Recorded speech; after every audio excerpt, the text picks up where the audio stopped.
36 দলের যে যাত্রাটা শুরু হয়েছিল সেই যাত্রাটা এখন এসে থেমেছে 8টা দলের। 8টা দল মানে you know what it means, this is the champions league quarter final. Champions লিগের কোয়ার্টার ফাইনাল ফার্স্ট লেগ 2 দিনে 4টা ম্যাচ 8টা দলের। দেখে নেব চ্যাম্পিয়ন্স লিগের কোয়ার্টার ফাইনাল ফার্স্ট লেগের preview and prediction, and this is you know what it is, this is the champions League showdown. Champions লিগের quarter final স্টেজে আমরা কিভাবে আসলাম সেটাও একবার রিওয়াইন্ড কিংবা রিক্যাপ করে আসা দরকার। চ্যাম্পিয়ন্স লিগের সিলভার পাথ এবং ব্লু পাথ থেকে পিএসজি তারা চেলসিকে ধসিয়ে দিয়ে চলে এসছে। অন্যদিকে লিভারপুল গ্যালাতাসারাইয়ের বাধা পার হয়ে তারা মিট করছে এই কোয়ার্টার ফাইনাল স্টেজে। অন্যদিকে রিয়াল মাদ্রিদ ম্যানচেস্টার সিটিকে বিদায় করে দিয়েছে বায়ার্ন মিউনিখ আতালান্তাকে। ইতালির দুর্দশা যা সেটা একদম পুরোপুরি ভগ্ন দশায় পূরণ করেছে Bayern Munich. They are meeting again in a European classic. Blue পাথের কি অবস্থা? ব্লু পাথে একদিকে আর্সেনাল তারা বিদায় করে দিয়েছে বায়ার লেভারকুজেনকে, তারা খেলতে যাচ্ছে স্পোর্টিং সিপির সঙ্গে। যে স্পোর্টিং সিপি একটা ঐতিহাসিক কামব্যাক রেমন্তাদা রচনা করে বোদো গ্লিমকে হারিয়ে দিয়ে তারা খেলবে আর্সেনালের এগেইনস্টে। অন্যদিকে বার্সেলোনা নিউকাসেলকে 7-2 গোলে বিধ্বস্ত করে সেকেন্ড লেগে তারা এসেছে এই কোয়ার্টার ফাইনাল স্টেজে। অন্যদিকে আতলেতিকো মাদ্রিদ তারা টটেনহাম হটস্পার্সকে হারিয়ে, যদিও তারা সেকেন্ড লেগে টটেনহামের ঘরের মাঠে হেরে গিয়েছিল, তারপর তারা সেট করেছে এই ব্লু পাথ থেকে একটা অল স্প্যানিশ ক্লাসিকো। অর্থাৎ এই 8টা দল থেকে আমরা জেনে যাব ব্লু পাথ এবং সিলভার পাথ মিলে কোন 4টা দল চলে যাবে পরের রাউন্ড অর্থাৎ সেমিফাইনালে। 2 বছর পর আবারও একটা সুপার ক্লাসিকোর সামনে আমরা, ইউরোপিয়ান সুপার ক্লাসিকো। ঠিক রিয়াল মাদ্রিদ ম্যানচেস্টার সিটি সুলভ সেই সুপার ক্লাসিকো নয়, বরং দিস ইজ দি আদি এবং আসল European super clasico. Real Madrid versus Bayern Munich. এবং এই দুটো দলের মতো আর অন্য কোনো দল ইউরোপিয়ান কম্পিটিশনে এতবার নিজেদের মুখোমুখি হয়নি, সেটা রেকর্ড বুকে 28 বার। কিন্তু আশ্চর্যের ব্যাপার হচ্ছে এই বায়ার্ন মিউনিখ শেষ 14 বছরে রিয়াল মাদ্রিদকে ইউরোপিয়ান কম্পিটিশনে একবারও হারাতে পারে নাই। সেই ম্যাচের সংখ্যাটা এখন 9 গিয়ে ঠেকেছে। ঠিক 2 বছর আগে যে সেমিফাইনাল ম্যাচ হয়েছিল রিয়াল মাদ্রিদ এবং বায়ার্ন মিউনিখের মধ্যে, সেই ম্যাচটা আপনি একটু রিওয়াইন্ড করে মনে করে দেখুন। হসেলোর সেই দুর্দান্ত ঐতিহাসিক কামব্যাকের পর রিয়াল মাদ্রিদ তো ফাইনালি তাদের 15তম ইউরোপিয়ান চ্যাম্পিয়নশিপ অর্থাৎ ইউসিএলটা জিতলো। কিন্তু এরও আগে চলে গেলে বেশ কয়েকটা সেমিফাইনাল, এবং একই সঙ্গে 2012 সালে সর্বশেষ বায়ার্ন মিউনিখ রিয়াল মাদ্রিদকে হারাতে পেরেছিল চ্যাম্পিয়ন্স লিগে। 14 বছরের একটা দীর্ঘ ইতিহাসে রিয়াল মাদ্রিদ এবং বায়ার্ন মিউনিখের এই কম্পিটিশনটা শুধুমাত্র একমুখী, যে রিয়াল মাদ্রিদ বারবার বায়ার্ন মিউনিখকে 2023-24 সালে, 2017-18 সালে, এমনকি 2013-14 সালে সেই লা ডেসিমা জেতার বছরে তারা বিদায় করে দিয়েছিল। 2016-17 কোয়ার্টার ফাইনালেও কিন্তু বায়ার্ন মিউনিখকে Real Madrid the Los Merengues বিদায় করে দিয়েছিল। সেই উইন রেশিওটা এই 9টা ম্যাচের মধ্যে 7টা জয় রিয়াল মাদ্রিদের, 2টো ড্র, বায়ার্ন মিউনিখের একটা জয়ও নেই। সেই জয়টা ছিল 2012 সালে। কিন্তু এই রিয়াল মাদ্রিদ কি বায়ার্ন মিউনিখকে হারাতে পারবে? যে রিয়াল মাদ্রিদ মায়োর্কার সঙ্গে ম্যাচটা জিততে পারে না। ভেদাত মিউরিকি তার দল অর্থাৎ কসোভোকে তিনি ওয়ার্ল্ড কাপে নিয়ে যেতে পারেন না, কিন্তু তিনি এনশোর করেছেন এল পিরাতা যে রিয়াল মাদ্রিদ এই লা লিগার টাইটেল রেস থেকে যেন একদমই ছিটকে যায়। মায়োর্কার কাছে এই হারটা রিয়াল মাদ্রিদের শিবিরে আরেকটা অশনি সংকেত পৌঁছে দিয়েছে, যে আলভারো আরবেলোয়া ইউরোপিয়ান জাগারনটদেরকে হারালেন, পেপ গুয়ার্দিওলা এবং জোজে মরিনিওকে বাদ করে দিলেন, সেই আরবেলোয়া তিনি মার্তিন দেমিকেলিসের মায়োর্কাকে হারাতে পারেন। এবং আপনি যদি স্পেসিফিকলি শাবি আলোনসো এবং আলভারো আরবেলোয়ার কম্পারিজনে নিয়ে আসেন, আলভারো আরবেলোয়া এই পর্যন্ত 18টা ম্যাচে তিনি 5টা ম্যাচ হারলেন, কিন্তু শাবি আলোনসো ঠিক একই জায়গায় 34টা ম্যাচে 6টা ম্যাচ হেরে তিনি চাকরিটা খুইয়েছিলেন। অর্থাৎ আরবেলোয়ার পারফরমেন্স এবং দলগত পারফরমেন্সের দিক থেকে রিয়াল মাদ্রিদের যথেষ্ট সতর্ক হওয়ার জায়গা চলে এসছে। এখন আরবেলোয়া যে কাজটা করেন, প্রত্যেকটা হারের পর তিনি নিজের কাঁধে তিনি দায়িত্বটা চাপিয়ে নেন যে তিনি নিজের কারণে আসলে হেরেছেন। এবং রিয়াল মাদ্রিদে আসলে একটা ইন্টারন্যাশনাল ব্রেকের পর সব প্লেয়ারদেরকে খেলানো যায় নাই। সেখানে Bayern Munich now are the most inform team, যারা পুরো ক্যাম্পেইনে মাত্র 2টো ম্যাচ হেরেছে, একটা আউগসবুর্গের কাছে এবং আরেকটা চ্যাম্পিয়ন্স লিগে সেটা আর্সেনালের কাছে। আরবেলোয়া আবারও স্মরণ করে দিচ্ছেন যে আপনি যখন একটা বেস্ট টিম হিসেবে নিজেকে পরিচয় দিতে চান, আপনাকে তখন সেরাদেরকে হারাতেই হবে। এই সিজনে কম্পারিজনে সেরা কারা?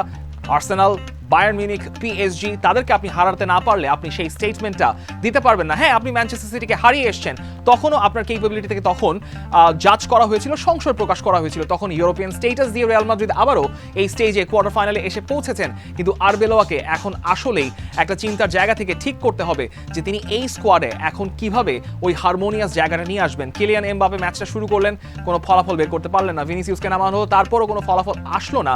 জুড বেলিংহাম ইজ ফিট নাও, কিন্তু কিন্তু এখন থিয়াগো পিতার্সকে নিয়ে তিনি কি করবেন? জুড বেলিংহামকে যদি খেলানো হয়, থিয়াগো পিতার্স কিংবা আর্দা গুলার কাউকে না কাউকে তো বেঞ্চে শিফট করতে হবে, কারণ এই দলটাতে অন্তত ভালভের্দে এবং চুয়ামেনির জায়গাটা মোটামুটি পাকাপোক্তভাবেই আছে এবং বায়ার্ন মিউনিখের সঙ্গে রিয়াল মাদ্রিদ চাইবে এই দুজনকে ঠিক মতো স্টার্ট করাতে। তবে এখন রিয়াল মাদ্রিদকে যে এরকম চিন্তা ভাবনা করতে হচ্ছে, সেই চিন্তা ভাবনা অবশ্য ভাসো কোম্পানিকে অতটা করতে হচ্ছে না। খেলোয়াড় হিসেবে তিনি এই মাঠে কখনোই জিততে পারেননি, সেই জেতার ক্ষুধা থেকে তিনি আসছেন সান্তিয়াগো বের্নাবেউতে। তবে একটা চিন্তার জায়গা আছে ভাসো কোম্পানির, সেটা ফ্রাইবুর্গকে 2-3 গোলে হারিয়ে টম বিশফ কিংবা লেনার্ড কার্ল তাকে বুঝতে দেননি। তার চিন্তার মূল জায়গাটা আসলে হ্যারি কেইনকে নিয়ে, কারণ হ্যারি কেইনকে ইংল্যান্ডে দুটো ইন্টারন্যাশনাল ম্যাচেও পাওয়া যায়নি, লাস্ট ম্যাচটাতেও হ্যারি কেইনকে খেলানো হয়নি। তবে ম্যাক্স এবেরল, বায়ার্নের স্পোর্টিং ডিরেক্টর, তিনি আপনাদেরকে চুপে চুপে, একদমই কানে কানে চুপে চুপে একটা কথা বলে দিচ্ছেন যে কেইন আসলে ট্রেনিং করছেন, সম্ভবত হ্যারি কেইনকে পাওয়া জেলেও যেতে পারে। যদি হ্যারি কেইন ইনজুর্ডও থাকেন, তারপরও হ্যারি কেইন একটা হুইল চেয়ার নিয়ে রিয়াল মাদ্রিদের সঙ্গে খেলার জন্য একদম মুখিয়ে আছেন, যেটা ইয়সুয়া কিমিক বলে দিয়েছেন। তার মানে আপনি ধরে রাখতে পারেন হ্যারি কেইন এই ম্যাচটা খেলার জন্য মোটামুটি ফিট থাকবেন। But your opponent is Real Madrid.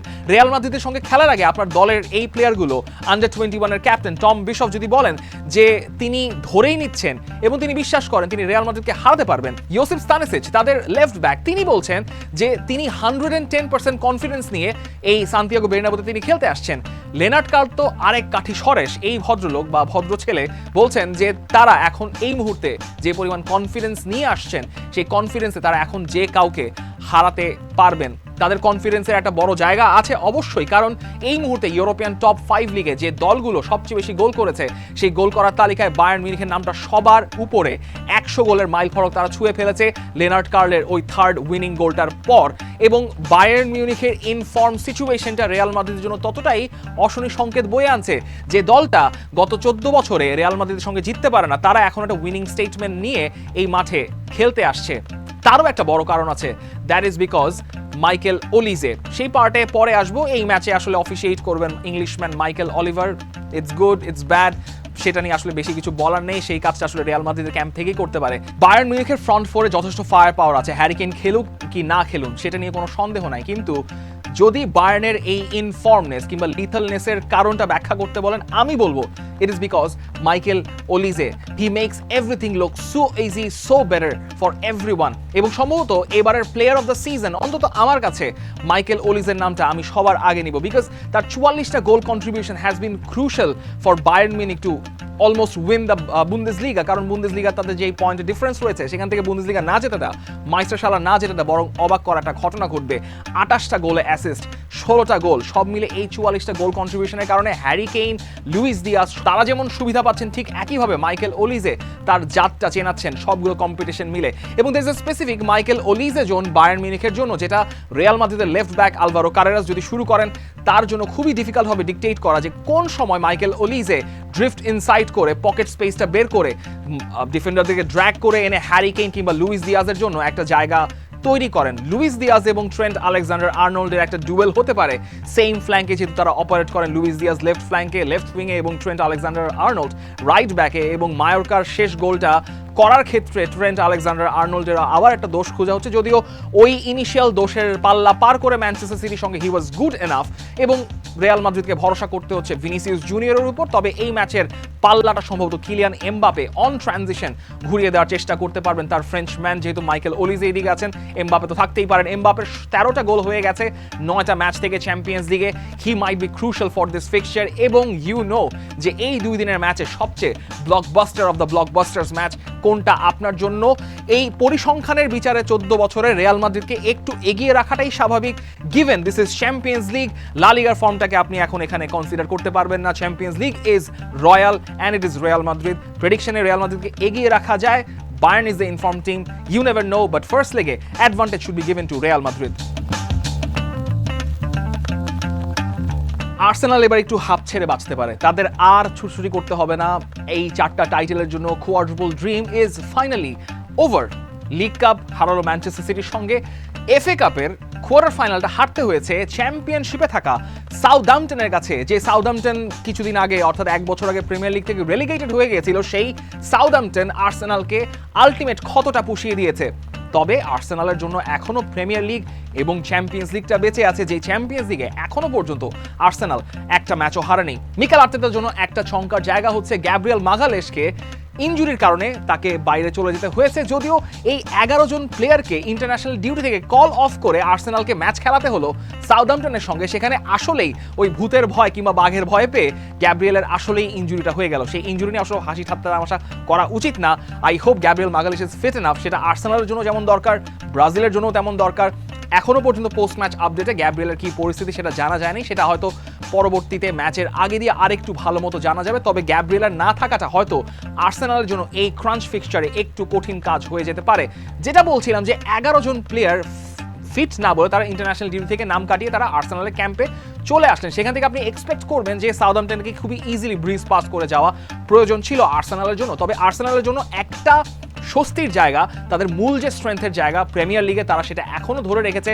Manchester সিটির সঙ্গে তারা যোজন পার্থক্য রয়েছে এবং চ্যাম্পিয়ন্স লিগে তারা যে পাথওয়েতে এসছে সেখানে তারা কিছুটা হাফ ছেড়ে বাঁচতেই পারে স্পোর্টিং সিপিকে পাওয়ার পর। কিন্তু স্পোর্টিং সিপি তারা আবার আর্সেনালকে শেষ যে কয়বার দেখা হয়েছে 7 দেখায় মাত্র একবারই হারাতে পেরেছে। 9টা গোল স্কোর করেছে, 15টা গোল কনসিড করেছে। কিন্তু যেই টাইটা সবচেয়ে বেশি ম্যাটার করেছিল ইউরোপিয়ান 2-ওয়ে প্লে অফটা, অর্থাৎ 2 লেগের প্লে অফ, সেখানে রুবেন অ্যামোরিমের স্পোর্টিং সিপি তারা মিকেল আর্তেতার আর্সেনালকে হারিয়ে দিয়েছিল 2022-23 ইউরোপা লিগে। এখন তো রুবেন আমোরিমও নাই, এখন ভিক্টর ইয়োকেরেস তো চলে এসেছেন আর্সেনালে। এখন স্পোর্টিং সিপির কে আছে? স্পোর্টিং সিপির তো আর সেই রুবেন আমোরিমও নাই, সেই ভিক্টর ইয়োকেরেসকে তো তারা আর্সেনালে বিক্রি করে দিয়েছে। তাদের আছে একজন সার্টেন লুইস সুয়ারেজ, তিনি আবার উরুগুয়ান লুইস সুয়ারেজ নন, তিনি হচ্ছেন Colombian Luis Suárez, who has been in a scintillating for Sporting CP. Champions লিগে শেষ 3টা ফিক্সচারে 4টা গোল করে ফেলেছেন।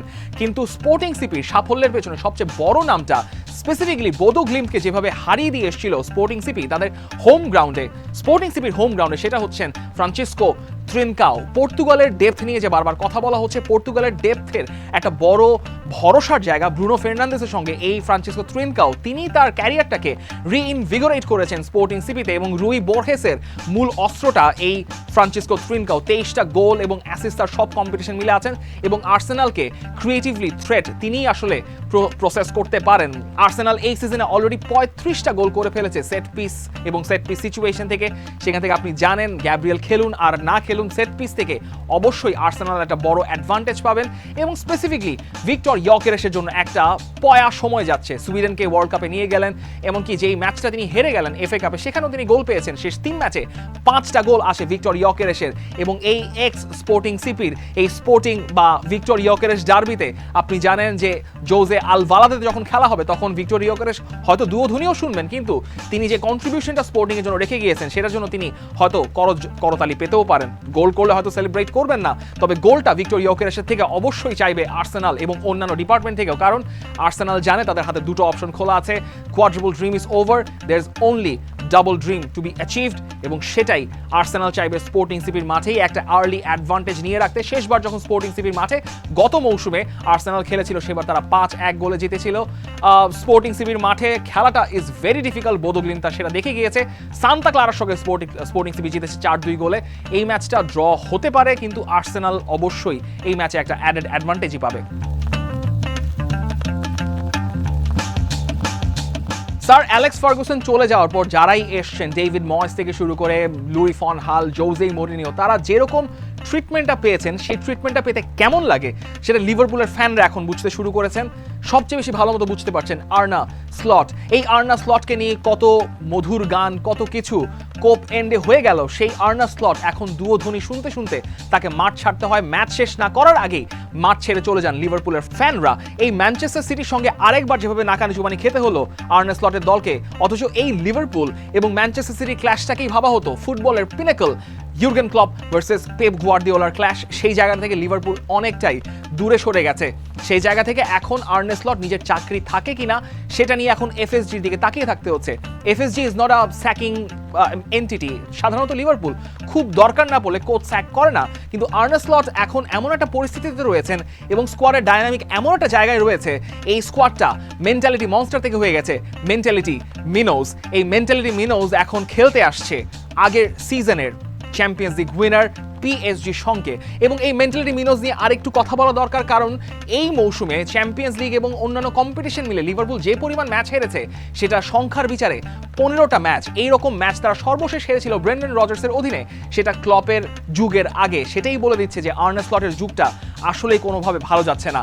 এমন একটা পরিস্থিতি এসে তাদেরকে একটা প্রতিশোধের মিশনে নামতে হবে, সেটা এবারের চ্যাম্পিয়ন্স লিগের reigning, defending and probably now they are the undisputed European champions PSG.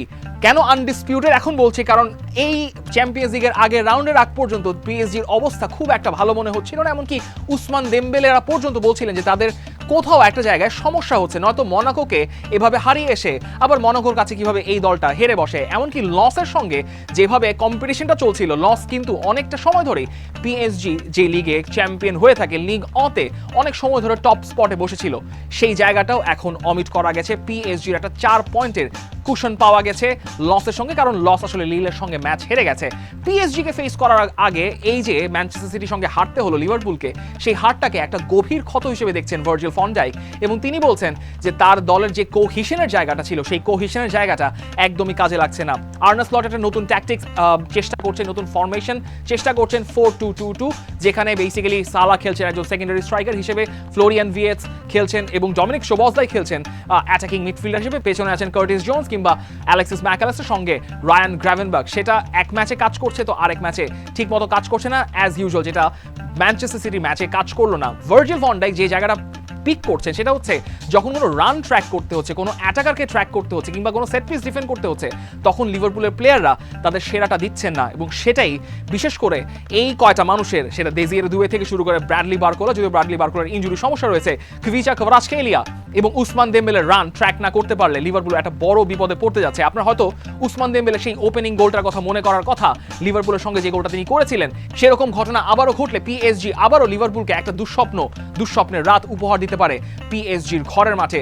PSG যেহেতু একটা অ্যাডেড অ্যাডভান্টেজ পেয়ে গেছে লসের সঙ্গে, এবং লসের সঙ্গে ম্যাচটা যেহেতু তারা শেষ পর্যন্ত কিছুটা দূর পিছিয়ে নিয়ে যেতে পেরেছে, অর্থাৎ লিভারপুলের সঙ্গে এই ম্যাচটা খেলার পর আবারও ঠিক এক সপ্তাহ বিরতি পেয়ে লিভারপুলের সঙ্গেই তারা চ্যাম্পিয়ন্স লিগের ফিক্সচারটা খেলবে লিভারপুলের ঘরের মাঠে গিয়ে। তাই পিএসজি প্লেয়ারদের রেস্ট পাওয়ারও একটা সুবিধা রয়েছে, যে সুবিধাটা আসলে লিভারপুলের ক্ষেত্রে নাই। এই দুটো দল এর আগেও বেশ কয়েকবার মুখোমুখি হয়েছে, তিনটা জয় দুই দলের করেই আছে। তবে পিএসজি তাদের শেষ 10টা ইংলিশ অপোনেন্টের সঙ্গে যতবারই ম্যাচ খেলেছে, সেই 10টা ম্যাচের মধ্যে মাত্র একটা ম্যাচ হেরেছে, সেটাও সেই অ্যাস্টন ভিলার কাছে। তাদের জয় 7টা, ড্র 2টা। এবং এই দলটা এখন যে ফাইনালি টিক অ্যারাউন্ড করছে, সেটার একটা বড় রিজন কিভিচা কভারাৎসকেলিয়া, তিনি তার ফর্মটা ফিরে পেয়েছেন। 11টা ম্যাচে 7টা গোল, 4টা assist, that is we are talking about in the champions League. Khvicha Kvaratskhelia জর্জিয়ার হয়ে ভালো পারফর্ম করেছেন ইন্টারন্যাশনাল ব্রেকে, সেই ফর্মটা তিনি এখন পিএসজির হয়ে ধরে রেখেছেন। আগের চেলসিকে তিনি একাই ধসিয়ে দিয়েছিলেন, এখন শুধু লিভারপুল তাকিয়ে থাকতে পারে। তাদের তালিসমান, সেই তালিসমান এখন আর মোহাম্মদ সালাহ নন, মোহাম্মদ সালাহ চলে যাবেন এই সিজন শেষে। তাদের তালিসমান এখন হয়ে গেছেন ডমিনিক সোবসলাই। তার গোল সংখ্যা 5টা, অ্যাসিস্ট করেছেন 4টা এই চ্যাম্পিয়ন্স লিগের 10টা ম্যাচ থেকে। এখন দেখার বিষয় লিভারপুল কি প্রতিশোধ নিতে পারবে কিনা। আমার ধারণা লিভারপুল প্রতিশোধ নেওয়ার কাছে গেলেও হয়তো ম্যাচটা ড্র হয়ে শেষ হতে পারে। তবে পিএসজি আর গ্রেট মানে far ahead of Liverpool at this moment. PSG একটা বড় মার্জিনে জিতে গেলেও অবাক হওয়ার কিছুই থাকবে না। বার্সেলোনা আতলেতিকো মাদ্রিদের ইনফেমাস এই 3 পরতের ক্ল্যাশের দ্বিতীয় পরতে এসে আমরা পৌঁছেছি। ফার্স্ট রাউন্ডে what happened, Atletico score the first গোল, তারপর অল হেল ব্রোক লুজ। বার্সেলোনা ম্যাচে ফিরে আসলো, কিন্তু সেখানে একটা লাল কার্ড বিতর্ক চলে আসলো। নিকো গনজালেস লামিন ইয়ামালকে ট্র্যাক করতে পারলেন না, ফেলে দিলেন বক্সের বাইরে। এর আগেও একটা হলুদ কার্ড দেখেছিলেন, বল হাত দিয়ে ধরে এবং বক্সের বাইরে, ওই ফাউলের কারণে নিকো গনজালেসকে একটা লাল কার্ড দেখতে হলো। প্রথমে দ্বিতীয় ইয়েলো কার্ড দেখেছিলেন, পরে ডিরেক্টলি লাল কার্ড দিয়ে তাকে বিদায় করে দেওয়া হলো। তাকে যদি আর্জেন্টিনার আনহেল দি মারিয়ার বিকল্প হিসেবে ভাবা থাকে, তবে লিওনেল স্কালোনি এই ম্যাচটা দেখার পর আবার নতুন করে ভাববেন, এবং আতলেতিকো ডিয়েগো সিমিওনে হয়তো নিকো গনজালেসকে লেফট ব্যাকে খেলানোর ব্যাপারে দ্বিতীয়বার চিন্তা ভাবনা করবেন। কিন্তু এই ট্রিপল হেডের সবচেয়ে গুরুত্বপূর্ণ ঘটনাটা ছিল সম্ভবত জেরার্ড মার্টিনের লাল কার্ডটা তুলে নেওয়ার। রেফারি প্রথমে সিদ্ধান্ত নিলেন জেরার্ড মার্টিন লাল কার্ড পাচ্ছেন, কারণ ওই ট্যাকেলটা ওয়াজ ভেরি রিস্কি ট্যাকেল। কিন্তু পরবর্তীতে ভিএআরে দেখা গেল তাকে সাজেস্ট করা হচ্ছে, যেহেতু তিনি বলটা আগে প্লে করেছিলেন, তাই লাল কার্ডটা রিসিন্ড করে তাকে একটা ইয়েলো কার্ড দেওয়া হোক। আতলেতিকো মাদ্রিদ এর পরবর্তীতে ম্যাচ ওয়েন্ট, জানেনই তো আতলেতিকো মাদ্রিদের ম্যাচে সাধারণত কি হয়। সেই রকম ঘটনা ঘটার পর রবার্ট লেভানডফস্কি তিনি গোল করে বার্সেলোনাকে আতলেতিকোর ঘরের মাঠে জিতিয়ে আসলেন। কেস এখনই ক্লোজ না, কারণ মাত্র 3 দিনের মাথায় আতলেতিকো এবং বার্সেলোনাকে আবারও ফেস করতে হচ্ছে একে অপরকে। ঠিক এক সপ্তাহ পর আবারও এই লেগের তৃতীয় অর্থাৎ the last match of this trio, সেই ম্যাচটায় যাব, সেই জায়গাতে সেই ম্যাচটা আবার আতলেতিকো মাদ্রিদের ঘরে মাঠে। তার আগে বার্সেলোনার এই চ্যালেঞ্জটা কেন ভুল চ্যালেঞ্জ ছিল এবং রেফারি কেন ভুল সিদ্ধান্ত দিয়েছেন সেটার একটা কম্পাইলেশন করে আতলেতিকো মাদ্রিদ টুইটারে অলরেডি একটা ভিডিও পোস্ট করেছেন, দ্যাট ইজ ফানি এনাফ। এবং রেফারি সেই সিদ্ধান্তটাকে আপনি অবশ্যই বিতর্কিত বলতে পারেন, কারণ এই ধরনের চ্যালেঞ্জের ক্ষেত্রে যখন আপনি ডিরেক্ট কন্ট্যাক্টে চলে যান, আপনার বুট যদি হাই নি কিংবা ওইরকম জোনে যে আঘাত করে, তাহলে সাধারণত বা অ্যাঙ্কেলে আঘাত করে সাধারণত অন্তত ইংলিশ প্রিমিয়ার লিগে কিংবা চ্যাম্পিয়ন্স লিগের ফিক্সচারগুলোতে লাল কার্ড দেখানোর চল রয়েছে, যেখানে লা লিগাতেও দেখানো হয়েছে। কিন্তু এই ক্ষেত্রে জেরার্ড মার্টিন তিনি কাইন্ড অফ ভাগ্য জোরে বেঁচে গেছেন বলা যেতে পারে, কিন্তু আবারও আতলেতিকো মাদ্রিদকে ফেস করতে হচ্ছে। এবং হান্সি ফ্লিক মোটামুটি চিন্তা করতে পারেন যে এই ফিক্সচারে অর্থাৎ আতলেতিকো মাদ্রিদকে হারানো এবং মায়োর্কার সঙ্গে রিয়াল মাদ্রিদে হেরে যাওয়ার ফলে মোটামুটি 7 পয়েন্টের cushion should be enough for Hansi Flick to win the লা লিগা। সেই লা লিগা যেহেতু একটু কিছুটা হলো স্বস্তির জায়গায় চলে আসছে, তাই এখন মোটামুটি হান্সি ফ্লিক এই চ্যাম্পিয়ন্স লিগে, যে চ্যাম্পিয়ন্স লিগে শেষবার 2014-15 সালে বার্সেলোনা জিতেছিল, এই 11 বছরের খরাটা ঘোচানোর একটা সময় এসছে। সেই খরাটা ঘোচানোর প্রথম কাটাটা আসলে আতলেতিকো মাদ্রিদকে তুলতে হতে হবে। এবং হান্সি ফ্লিকের দল are back to scoring tons of amounts of goals। তারা শেষ 4টা ম্যাচে শেষ 4টা হোম ফিক্সারে 19 গোল করে বসছে। এই সিজনে বার্সেলোনার সম্ভাব্য সাফল্যের একটা টার্নিং পয়েন্ট অবশ্যই ছিল। সেই সম্ভাব্য সাফল্যের টার্নিং পয়েন্ট আসলে আতলেতিকো মাদ্রিদই তাদেরকে দিয়ে গিয়েছিল। সেটা আতলেতিকো মাদ্রিদের ঘরের মাঠে, যেখানে কোপা দেল রেতে ওই সেমিফাইনাল ম্যাচের প্রথম লেগে বার্সেলোনা 4-0 গোলে হেরে গিয়েছিল। সেই ম্যাচটা হারার পর বার্সেলোনার টিমমেটরা, মানে বার্সেলোনার খেলোয়াড়রা হান্সি ফ্লিককে যে বললেন তাদেরকে আরেকটু প্র্যাগম্যাটিক আচরণ করতে হবে, সবসময় এরকম অ্যাটাকিং হাইলাইন নিয়ে খেললে এরকম রেজাল্ট মাঝে মধ্যে তাদের ফেভারে যাবেন না। তখন হান্সি ফ্লিক তাদের কথাটা শুনেছিলেন বলে এই আতলেতিকো মাদ্রিদের সঙ্গে বার্সেলোনা হাইলাইনটা একটু ডিফারেন্ট অ্যাপ্রোচে দেখা গিয়েছে, এবং যার ফলে বার্সেলোনা আতলেতিকোর সঙ্গে রেজাল্টও বের করে আনতে পেরেছে। বার্সেলোনা ঘরের মাঠে দলটা 300 গোলে জিতেছিল, এবং যতবারই বার্সেলোনা আতলেতিকো মাদ্রিদে খেলা হয়েছে শেষ কয়েকবার সেবার প্রচুর গোল হয়েছে। ইনফ্যাক্ট শেষ যতবারই এই দলগুলোর দেখা হয়েছে, শেষ 10 বারের দেখায় 3.7 অ্যাভারেজে গোল হয়েছে, তবে বেশিরভাগ গোলটা আসলে বার্সেলোনাই করেছে। বার্সেলোনা করেছে 22টা গোল আর 15টা করেছে আতলেতিকো মাদ্রিদ। তবে শেষ 5 দেখায় বার্সেলোনা এবং আতলেতিকো মাদ্রিদের মধ্যে বেশ ধুমধারাক্কা ফিক্সচার হয়ে গেছে। সেখানে 4-0 গোলের ম্যাচও যেরকম আছে, 3-0 গোলের ম্যাচও আছে, আবার 4-4 গোলের ম্যাচও একটা দেখা গেছে গত বছরের কোপা দেল রের ফাইনালের আগের ম্যাচটাতে অর্থাৎ সেমিফাইনালে। এবং ইম্পর্টেন্ট ফ্যাক্ট হচ্ছে বার্সেলোনার এই চ্যাম্পিয়ন্স লিগের টাইয়ের আগে আতলেতিকো মাদ্রিদকে তারা চ্যাম্পিয়ন্স লিগে যতবারই ফেস করেছে, ইনফ্যাক্ট 2বার, একবার 2013-14 সালে, একবার 2015-16 সালে, সেই 2বারই কোয়ার্টার ফাইনালে আতলেতিকো মাদ্রিদ তাদেরকে হারিয়ে বিদায় করে দিয়েছিল। এবং সেই টিমটা ছিল লিওনেল মেসি, লুইস সুয়ারেজ এবং নেইমারের প্রাইম বার্সেলোনা টিম। সেই টিমটাকে দিয়েগো সিমিওনে বিদায় করেছেন। এই দিয়েগো সিমিওনের দলটা বেশ ভালোই গোল করে, কিন্তু ঠিক একইভাবে গোল হজম করার ক্ষেত্রে এই দলটা খুবই সিদ্ধহস্ত। যখন আপনি বার্সেলোনার সঙ্গে বার্সেলোনার ঘরের মাঠে খেলছেন, আপনি লাল কার্ড না দেখে যদি গোল হজম না করেন, তাহলে সেটাই আপনার আসলে আট কপাল হবে। এবং অ্যাক্রস এই 4টা সিজনের মধ্যে আতলেতিকোর যে পারফরমেন্স, ইভেন গত সিজনের পারফরমেন্সও বার্সেলোনাকে তারা তাদের ঘর মাঠে গিয়ে হারিয়েছিল, কিন্তু আপনি এখন এত সিওরিটি দিয়ে বলতে পারছেন না যে এই আতলেতিকো বার্সেলোনাকে তাদের ঘরের মাঠে গিয়ে হারিয়ে আসতে পারবে কিংবা চ্যালেঞ্জ ছুড়ে দিতে পারবে কিনা, যেখানে তারা টটেনহামের কাছেও শেষবার এই ফিক্সচারে চ্যাম্পিয়ন্স লিগের রাউন্ড অফ 16-এ তারা হেরে গিয়েছিল। এবং ইনফ্যাক্ট লাস্ট 3টা ম্যাচে আতলেতিকোর হারের রেকর্ড রয়েছে টানা। সেই হারের রেকর্ডটা আসলে ঘোচানোর সময় রয়েছে। লামিন ইয়ামাল বার্সেলোনার শেষ 3টা চ্যাম্পিয়ন্স লিগে গোল করেছেন, এবং লামিন ইয়ামাল ওই ফ্ল্যাঙ্কে আতলেতিকোকে কতটা ভয় ধরাতে পারেন সেটা আপনাদের সবারই জানা। সেটা এই সেকেন্ড এবং থার্ড ফিক্সচারে হয়তো একই ঘটনা আমরা দেখব। তবে আতলেতিকো তাদের শেষ 7টা অ্যাওয়ে ম্যাচের মধ্যে মাত্র একটা ম্যাচ জিততে পেরেছে, 2টো ড্র করেছে, 4টা হেরে গেছে। যখন খেলাটা কাম্প নউতে হচ্ছে, এই ম্যাচটার পাল্লাটা অবশ্যই বার্সেলোনার দিকে ভারী ঝুঁকে আছে।